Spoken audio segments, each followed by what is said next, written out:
में विश्व आदिवासी दिवस मनाया जा रहा है। रांची के हरमू देशावली में विभिन्न सामाजिक धार्मिक संगठन के लोगों ने अपने महापुरुषों को याद किया।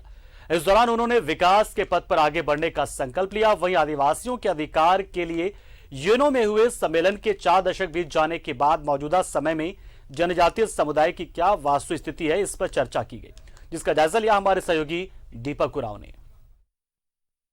पूरे विश्व में विश्व आदिवासी दिवस मनाया जा रहा है। दरअसल आज का दिन आदिवासियों के लिए बेहद खास है, क्योंकि आज के दिन ही यूएनओ में आदिवासियों के हक अधिकार की आवाज़ उठी थी। हम सीधे डॉक्टर कर्मा उरांव जी से बात करेंगे और जानेंगे कि आदिवासियों के लिए आज का दिन कितना महत्व रखता है और क्या खास है। आज अंतर्राष्ट्रीय आदिवासी दिवस है। इसकी खास महत्ता इसलिए है कि सारी दुनिया के आदिवासी आज एक पर्व मना रहे हैं।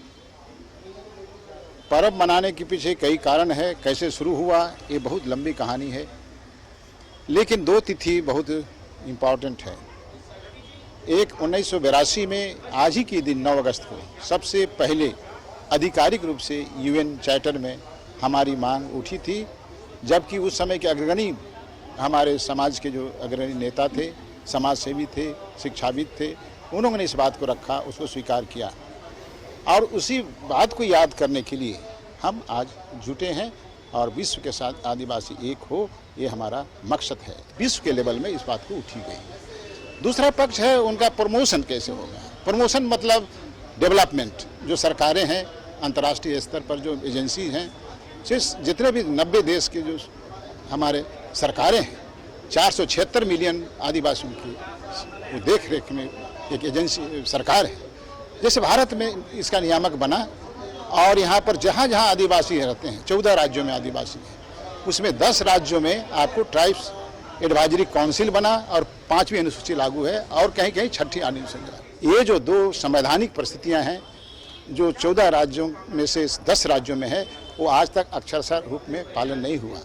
यही झारखंड में भी नहीं हुआ, बगल में छत्तीसगढ़ में नहीं हुआ, दूसरे राज्यों में नहीं हुआ, महाराष्ट्र में नहीं हुआ, क्योंकि उनका जो रूप है, परंपरागत शासन व्यवस्था है और जीवन शैली है, उनके कंपोनेंट को उसी रूप में सुरक्षित रहते हुए विकास करना चाहिए।